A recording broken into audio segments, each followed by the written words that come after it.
So for step 4, attaching the pinion gear. Well, we need to grab our motor, remove the rubber boot that's on top of that. We've got a motor plate, and then we have this piece right here, which is actually going to help with the placement of the pinion gear, which is awesome. Now the other thing is there are two choices that come in the kit, a 13-tooth and a 15-tooth pinion. I'll explain the best way to look at that once we get into this. And then of course you can see how that's going to attach with that guard. So here are the two choices of pinion. We've got our grub screw. I'll set this up, and once we get to installing this, I'm going to pick the 15-tooth pinion, and I'll explain why once we've got to that part. So first of all, let's get the rubber boot off of the motor. So I just use the tweezers, firm grip, and pull, and that is off. So that's how I usually get it off of the motor. And then you can see we've got our flat spot on the motor. We need to get our motor mount. So the motor mount itself, you can see that those are the two screw holes. So the motor mount has to be in line with those two holes, which you can kind of move it around to make sure that it is. But anyways, there we go. So that is in place. Then it's showing part D5, which was this one that came off the parts tree, because once you put that on, you can see, because you see how it fits on the motor itself, you can see that it is actually showing you exactly where the pinion's going to fit. Because if we put this back on the right way, let's turn that around, and we grab our pinion, you can see that if we slip this right on, it's going to be in the exact position that we need it to be. Now, here's the thing. The fact that there are two pinion gears in the kit, a 13-tooth and a 15-tooth, the question ends up being, well, which pinion gear do I use?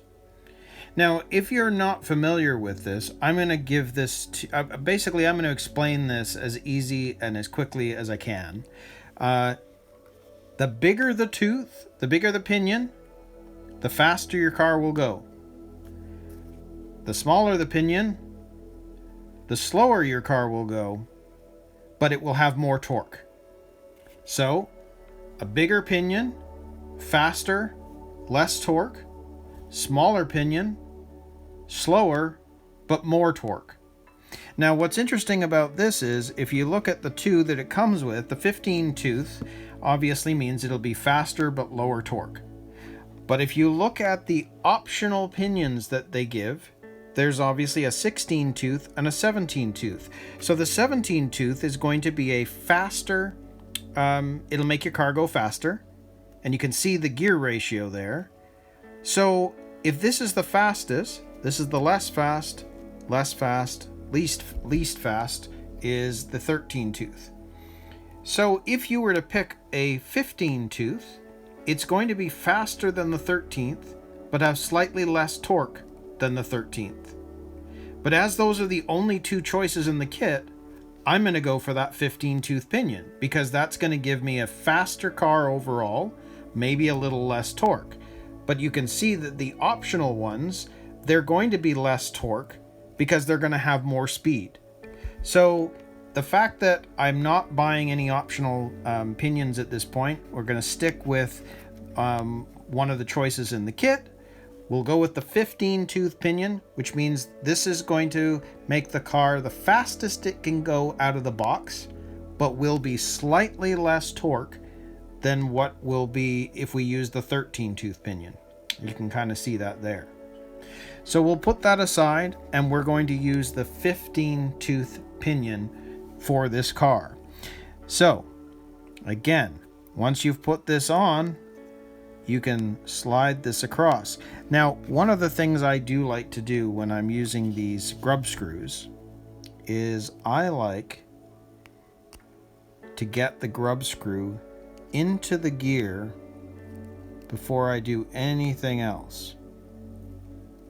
Because if I can get it into the gear, it'll be easier when I'm trying to place it onto the motor.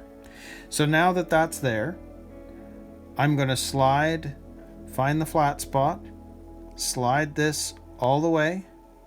We know that that's how it needs to fit.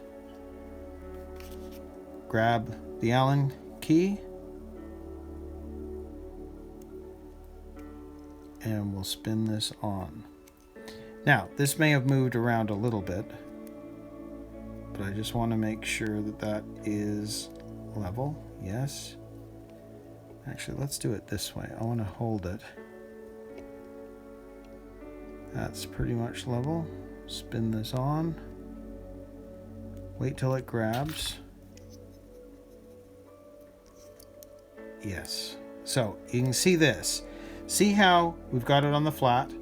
If I slide this on, it still can go. It's still going on, but notice that the motor is turning because the pinion is down enough that it's grabbing a bit. So we know that it's grabbing properly.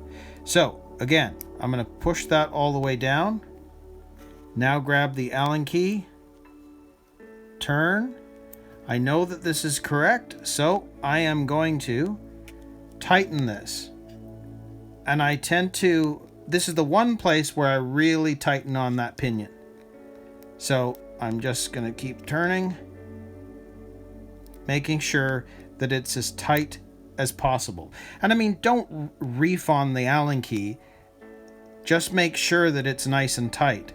I just like to make, I like to basically double check, triple check, quadruple check, but it's on. So knowing that, if I take that plastic piece out that is our spacer, that is how it's going to look. So we know that the pinion gear is on the motor in the correct place, because once you slide that back on, it's exactly where it should be. I love it when these kits come with the spacers because that makes it so much easier than trying to figure it out yourself, and it makes it easier to put the pinion on as a whole.